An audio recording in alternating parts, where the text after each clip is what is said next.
So I'm very happy to be back in New York City and here at the Darshan room. I'm fondly remembering you from last year. Really? Yes.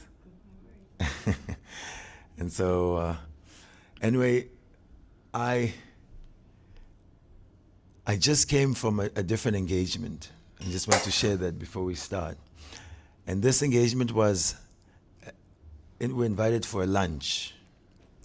So initially it was, okay, you come for lunch, and then could you bring some friends maybe with you? An Indian home, Bengali home. So they take great pleasure in satisfying the guest by giving them a good meal. So of course they don't cook just for one or two. If there's 5 coming, they cook for 50. So we just went through that happy reciprocation where the host wants to see you eat as much as you can eat and more. And you find that you can reciprocate to a certain point. After some time, we were just, you have to put your hands over the plate to say, no, enough. And then they feel happy, oh yes, he's definitely satisfied. So I share this to say that relationships are based on reciprocal exchanges. Today we are meeting, most of us, for the first time. And actually our goal is to connect with you, to create a relationship. And this relationship is based on sharing. What we are sharing is what has been shared to us, coming down for thousands of years, and specifically based on the Bhagavad Gita. There is crystallized the wisdom that helps us to navigate life, to answer the big questions, and to actually tap in to our greatest potential, which is our spiritual potential. So Nityananda asked me at some point to share a topic. I was at the airport. What you going to speak about in a few days? And I was trying to sort out my ticket. And I was thinking, interesting, a tough situation was there. I was not allowed to leave the country because my passport didn't have one extra page. The immigration guy insisted. I was showing him throughout the different parts of the passport, you can fit a stamp, a couple of them. No, the law is that you have to have one free page for your passport. I'm sorry, but you won't be able to fly. So, and I had made a new passport. Before I left, I applied it. It takes about 2 weeks or so. When I returned from Singapore and Malaysia, I picked it up. And here's another relationship. This is also still part of our topic, which is Bhakti like false advertising? So I got the communication from the heart. Sarvajña, just put the new passport in your bag, take it with you. And then good old mind came up, nah, you don't need, now you're going to be having 3 passports. I have an old one with the visa. I had the one that was almost full, and then a new one. No, just leave it. You will use it when you come back for your other trips to your Schengen visa. So I put it aside somewhere. As soon as the immigration officer said, you don't have enough pages, you can't fly, immediately I couldn't remember. I was given guidance to take this passport, and I didn't respond. In fact, I listened to my mind. So this is saying that we are not actually on our own, that we have on board a guide, a friend, a well-wisher, who's helping us navigate life, which brings us surprises. You know, you've already paid everything, you think this will happen and that will happen, and bang, all of it has to be cancelled. We had to get another ticket to cover that so we can come. So when it is said that the human being is not just the physical body, but the living spark, and when it's mentioned that within that same heart there is the supreme soul, who is the friend and the witness, someone may be skeptical. Nah, come on. What indwelling guide? Who has seen that indwelling guide? Of course, in the scriptures it's described that the super soul is like thumb height, dwelling there within the heart. So we're not alone. Others may resent that also. Why is there like some big brother system, you know? Why should God be right there in my heart spying on me? But it's all based on love. That if I love you and I care for you, then I want to make sure that I give you the best guidance, protection. So I give you knowledge. Sometimes I allow you to forget things. All of that is almost like the parent protecting the child as the child moves around this dangerous world or this tricky world. So how can it be said that we can perfect our lives when in this world it's always stated that nobody's perfect? You've heard that. Nobody's perfect. But still we find that we are looking for perfection. We want people to do things to the highest possible point. Basically, we want perfection out of others. We ourselves also beat ourselves up if we don't do things perfectly. So why do we aspire for perfection if in our correct understanding we all know nobody is perfect? Or we demand a divorce because someone else acted imperfectly. Or we end the relationship because somebody made a mistake or didn't live up to some promise. So that means, although we say nobody's perfect, deep down we don't believe it. Or at least we want somebody who's perfect. And this desire for something that is perfect, it doesn't match with the reality we live in. So where does it come from? How is it that we are looking for perfection in a place where we know nobody's perfect? So it is pointing to our spiritual origin. So in Bhakti, it is not said that you will become perfect in that you will not stumble, you will not fall, you will not make mistakes.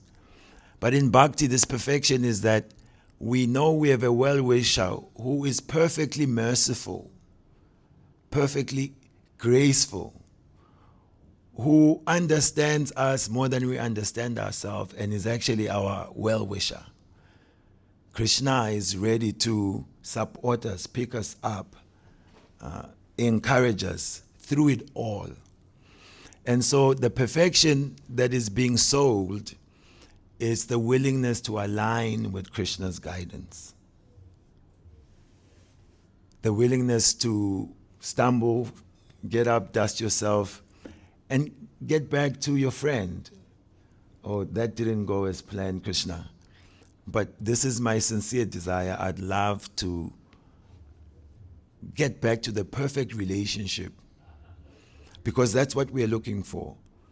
We're looking for the perfect relationship, and Krishna is trying to offer that to us. In secular society, there are many courses that are being sold.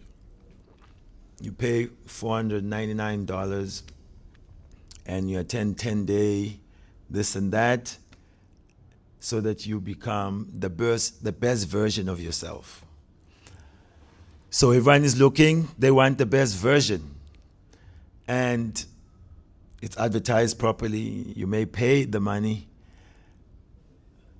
But then again, after the seminars, you trickle back to default settings. And then there's that growing distrust. There's nothing out there really that can fully bring out the best version of myself. Of course, materially speaking, we can make improvements, but we can never improve out of the conditions of material nature. Like we can never improve to a point where there is no diseases, because the design says everyone must get disease in this world. Although we can sell the idea of no more dying, right? Human is the 2.0 or 3.0. We get will upload your consciousness onto the cloud, and you can merge with the digital environment, or we put your body in some cryogenic situation, freeze it, and when we've conquered these conditions of material nature, then we will defrost you and you can live forever. So these are being sold, but Bhagavad Gita wants to help us break this sort of dream. We're being sold the conditions of the spiritual world in the material world. No, deathlessness is our birthright by being souls. That is part of what we are. There's no dying for the soul. Krishna teaches that in the 2nd chapter. Krishna is saying, by love, you can get to know me as I am. You can enter into the mystery of my existence. You can see me face to face. So he reserves the right to reveal himself. He'll reveal himself to those who have proven that they're interested in loving him and being in a relationship. So now, what is the secret to building up this relationship, coming up towards perfection? The Bhagavatam is discussing that our approach should be without ulterior motives. It's a beautiful verse. Savai pungsang parodamo yato bhakti ahaitukia pratyata yayatma suprasidati. That the highest platform of devotion or connection or love is where one is approaching divinity without some ulterior motive. What could be ulterior motive? I remember when I started Bhakti, we met the devotees at a campus, and we just thought they've got some technique we'll do, and maybe in 3 weeks we'll be self-realized. But this self-realized, we were seeing ourselves, sitting somewhere, and people are coming to marvel at this mystic who can perform miracles, or come here, my child, I'll read your mind, and or will manifest things. So it wasn't to know the Supreme or to serve, but it was more like to get some mystic power. Or the motivation may be, I want to gain knowledge.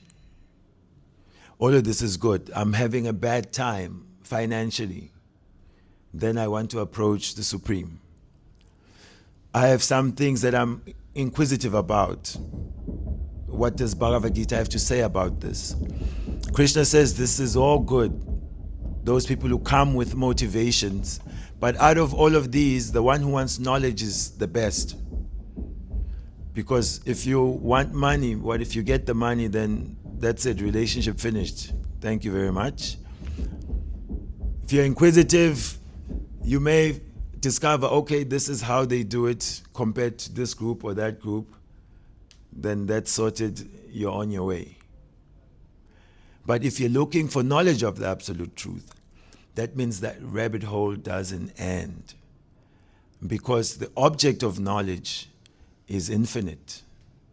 And every aspect of that supreme personality of Godhead presents ever new and ever fresh dimensions. So it can never be conquered. Now I know everything that is to know about Krishna. I can retire. So Krishna is offering this unending adventure in love. So to perfect bhakti begins right when one accepts the principles that are given by the perfect being. Just like to get a mango that is sweet and ripe, they offered us mango today also at that house. Yeah. From the seed that's being planted in the ground, and if you cover it and you start to water it, you are already on your way to getting ripe mangoes. So, what to speak of when the mango is there and you can see a green one? You can criticize the green mango. It's not the best aspect of the mango, but by its connection to the tree, give it time, it will become ripe and sweet. So this type of practice, you don't have to wait for death to get the result. Krishna says it gives direct perception of the self by realization. Prataksha dhammam, prataksha vagamam dhammam. So when we approach, whether through hearing, we just did mantra meditation, through hearing the texts, already one is being in touch with the spiritual platform. And you can perceive the difference. We're going to do a bit of chanting at the end. Without having to explain what it is, if you take part, you yourself have your own personal experience that it's a different platform, it's a different vibration. So what is false advertising in this world is that at some point, the material world, by some material arrangements, will produce a sense of safety, a sense of complete joy, and a sense of connection. Material world means things will always change, things are temporary, and every deal that is being offered has so many T's and C's that even whatever joyful thing, pleasurable thing, on the other side of it is the payment, which is not as advertised. We may all have experience of club life, going to the clubs. If you don't, you're fortunate. Nothing, you're not missing much. First of all, it's at the time when you have to be going to bed. Maybe when you get older, you start to value good rest. When you're young, it's like, you want to be out. Let's go. Nighttime can be a little cold. Then you have to, get the right fashion for going out. When you're younger still, you may not have the right transport, certain parts. Then you have to pay to get into the club. And then in the clubs, even the stimulations for happiness are also costly. And then ultimately, we're trying to connect with some people there. We're looking for good times, means relationships. It's loud in there. You become a little creepy trying to talk to people because you have to be in their ear and screaming. And it's smelly in there. And also it's a den of intoxicated competitors, you know. They'll say it's free until midnight or whatever for the ladies, you know. That's like the prey. You stuff it with the ladies, and then the men will want to pay because, oh, in there's like, we may capture some sheep. So everyone goes, they pay the price, they take the austerity. The following day is a lot of, I wish it could have gone this way or that way or the other. We won't get into the details. They don't serve us on our journey now. But point is this, is that the advertisements are saying come to Club 603 and have the time of your life. And this is every weekday or every weekend. And the result is practically the same. If you've gone to 3, you've probably gone to all of them. So this is the mature platform. That the hope and the advertisement that's sold for happiness, for peace, for connection is big time. And there's a lot of upsell there because lots of money is being paid for this. But on the flip side, if you gathered everyone and took their honest review, you can tell that it's all tired, it's been done. The Srimad Bhagavatam talks about a concept of chewing the chewed. So you can, just to leave a very vivid, not so palatable memory with you. This is all in the mood of love and relationships. So who here likes like a nice apple pie or something? Yeah, apple pie kinda everybody likes, yeah? So, okay, we want you to enjoy apple pie. But first, I will have some, and as the doctor says, for good digestion, how many times must you chew? About 32, 33, it's up there. 20, even 20 is just like too much. Anyway, so nicely chewed. And then after it's chewed, and then I say, here, for you, enjoy. Do you still want that apple pie? What if it's chewed by a significant other? Like the apple of your eye, apple pie, chewed 33 times. No? Enjoy? No. Get away from me with your apple pie. Maybe not even you, yeah. Not even mother, yeah. So this is the situation we're caught up with. That we're doing the same things again and again because they're being advertised as sources of happiness.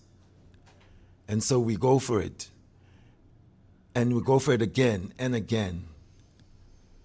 And we get, there's a lot of diminishing returns. But we're not so fortunate to have the opportunity to discuss our experiences with one another and be honest about how we are struggling and how we are being lied to. We're not getting what we're looking for. So in the Bhagavad Gita, we are getting an opportunity to be honest. To enjoy is natural. It springs from the soul. We're created to enjoy. But what and how we enjoy, this is what we've not been properly taught. And therefore we're being sold many things in the name of, you will enjoy like anything. But what happens is that you're just wasting all the hard-earned resources like money, time, in chewing that which has already been chewed.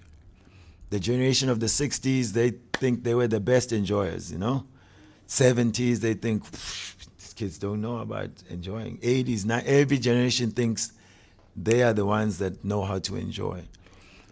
But if you study, we're being shortchanged. So, okay, we may not believe in the beginning that there will be a life of ever-increasing pleasure in practicing spiritual sciences like Bhakti Yoga. But if we've made this experiment, at least let's suspend disbelief and try this experiment. And in this experiment, from the jump, you yourself can understand it's a different type of joy. There's the science of how deep it can go, but there is something at every step. And so this is the encouragement that make the experiment, get into the laboratory, make yourself the guinea pig. And give it your best shot and see what you get.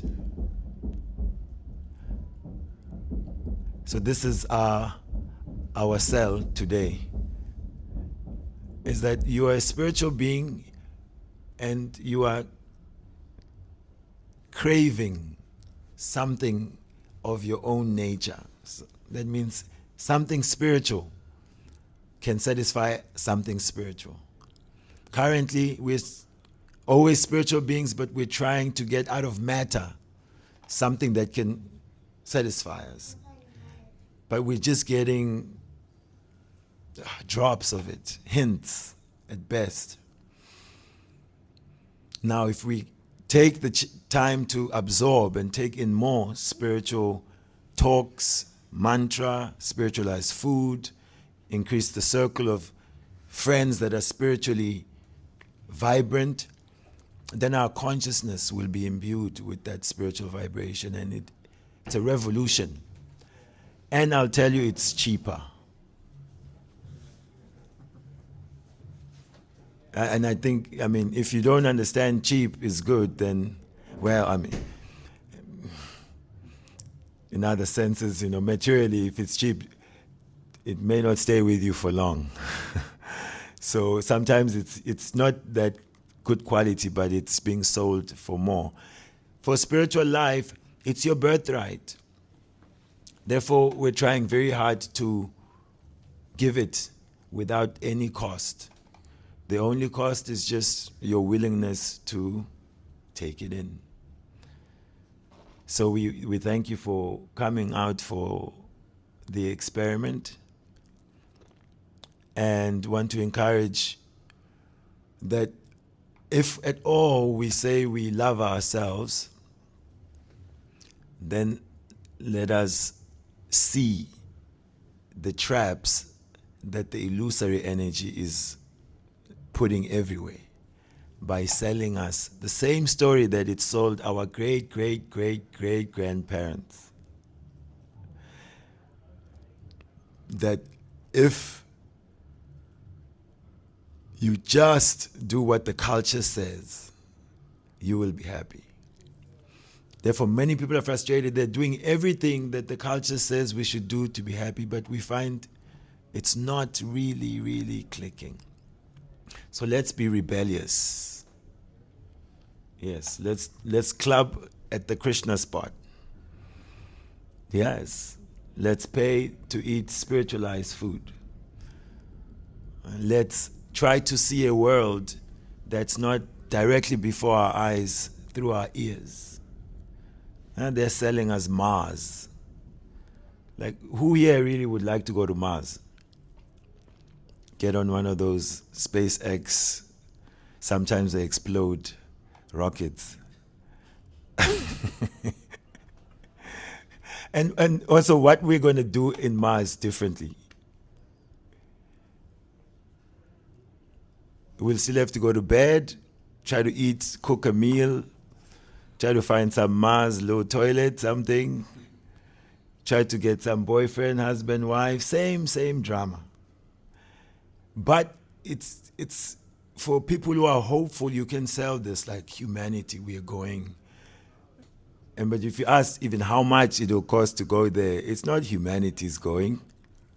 To be a few who can pay a lot of money, and what will they do there? So instead of being sold these types of dreams of improved material existence, we are selling that what we want from the depths of our hearts is actually true, and it does exist. Like, we want love, unconditional love. We want to have all knowledge. We don't want to die. We want immortality. We want to love forever. All these concepts are real because they are spiritual, just as we are spiritual. So this is the environment where we are cultivating the actual desires of the soul. And so, yes, make that investment and report in a few months how you're feeling. There's a 100% karma back guarantee. If it's not reduced, then we'll give it back to you. Take your karma. We tried to reduce it, it didn't work. You can take it all back. But you'll find you will shed a lot of weight. So thank you.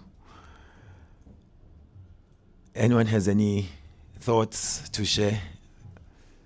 Any complaints? Question?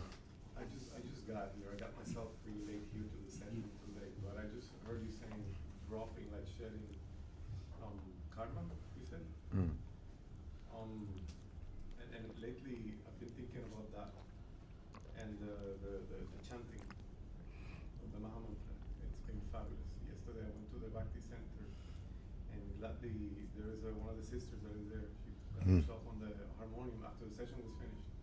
Tiranda came in with the Meridanga, and then the other few people added in, and we had like a power punch of the party. And for me that was like a cleansing. It was so insanely good that, oh my God, I have no words. It was so good.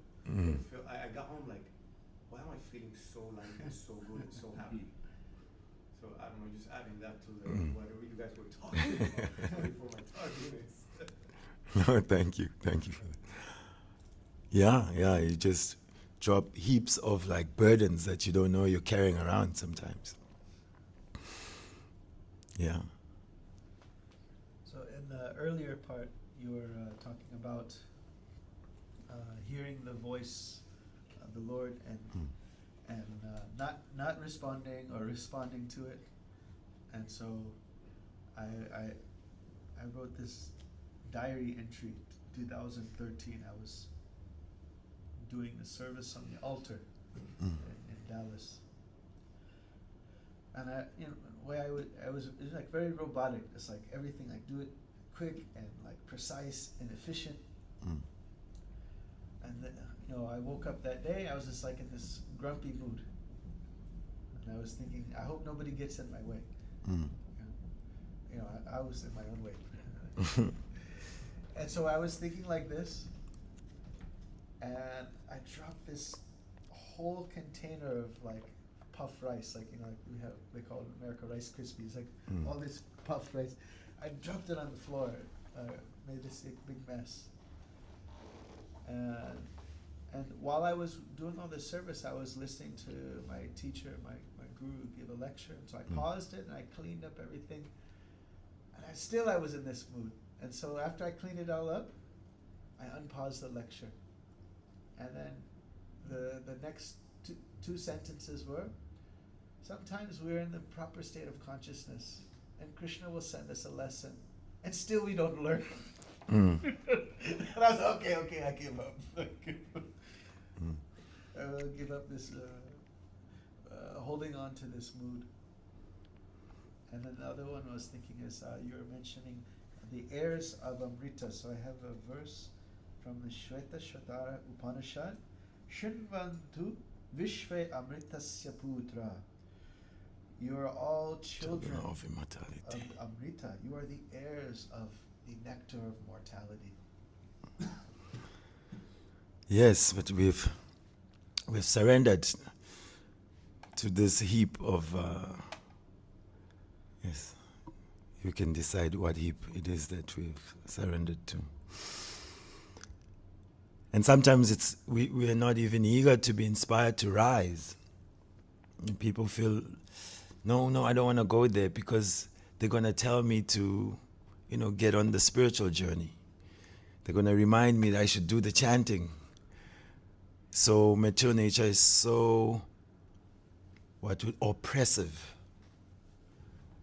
that it drains the soul of even the desire to be inspired to rise. So such gatherings is that we're pulling together.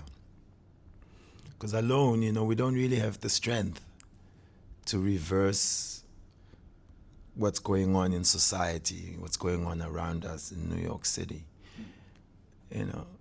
But if you band with others, like you were just at Bhakti Center, right? You didn't order that kirtan. Somebody started something, someone drum, and all of a sudden you're in this cleanse, and you're feeling you shed so much.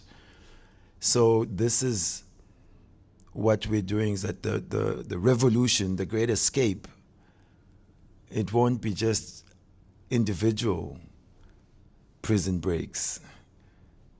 We need like teamwork, collaboration. We need a tribe. Guidance. I didn't listen, and I had to pay double. So we can tune ourselves to a point where we can hear the soft voice of the inner guide, the super soul. We told an anecdote earlier, where there was guidance that came, but then the mind was louder. We followed the mind, and later, immediately you realize, I should have listened. So how do we stay fully tuned in? Is that if we keep our consciousness more and more involved. I mean, many times I've passed this test, and I'm always like, it's good, I must listen. This time around, it was a week back. The repercussions came a week later. You didn't pack it at the right time. Yes? How do you distinguish between the mind and that inner guidance?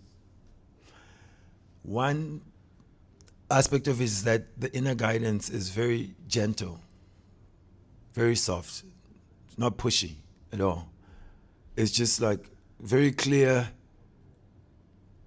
maybe you shouldn't do this.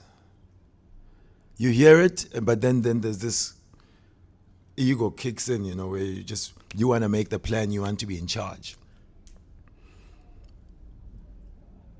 And at a higher level, one will have the question of, sometimes I'm there trying to find guidance, but then I'm getting some guidance, but I'm not sure if it's just my mind or, the super soul.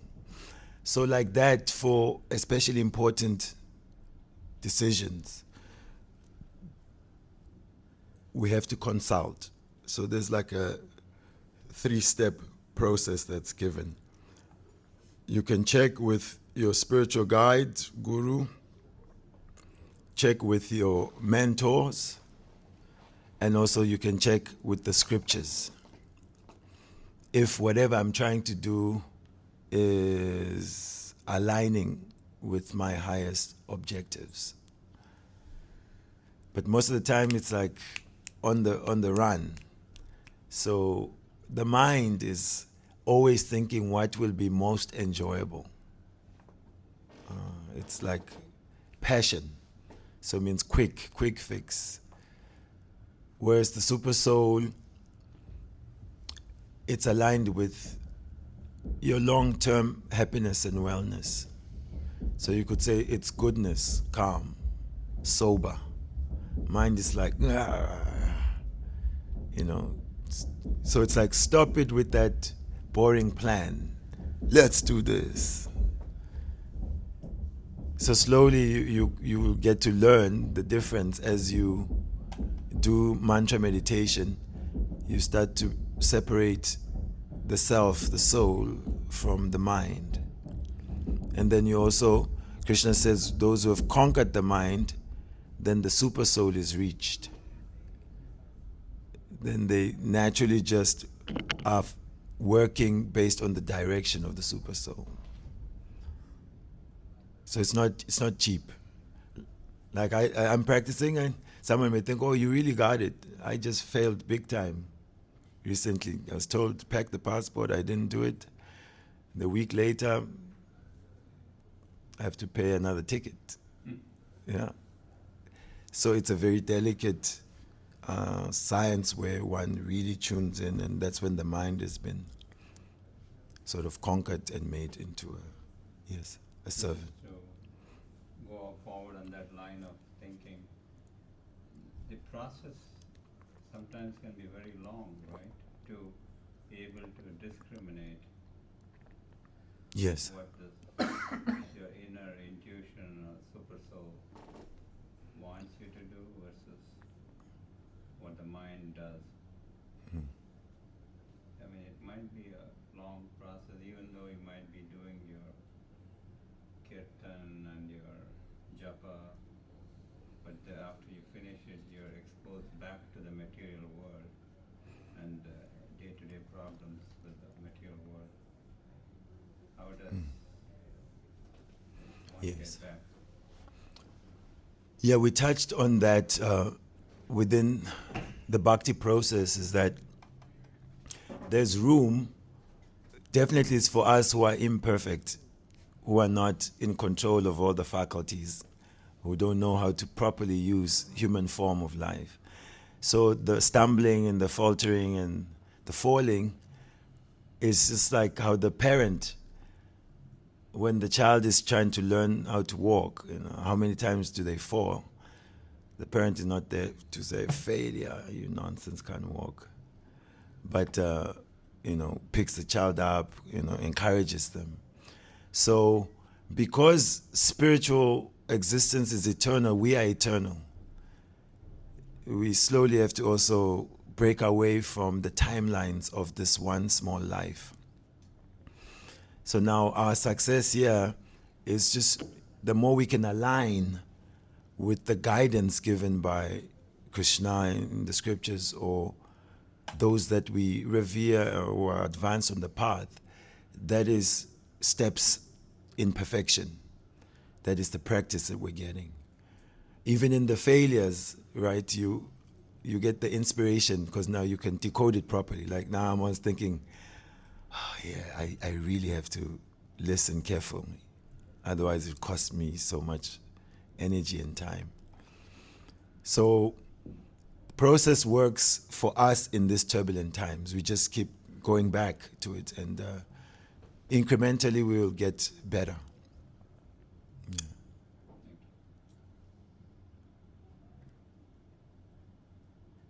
Okay. I think we'll do a bit of chanting just to close it off.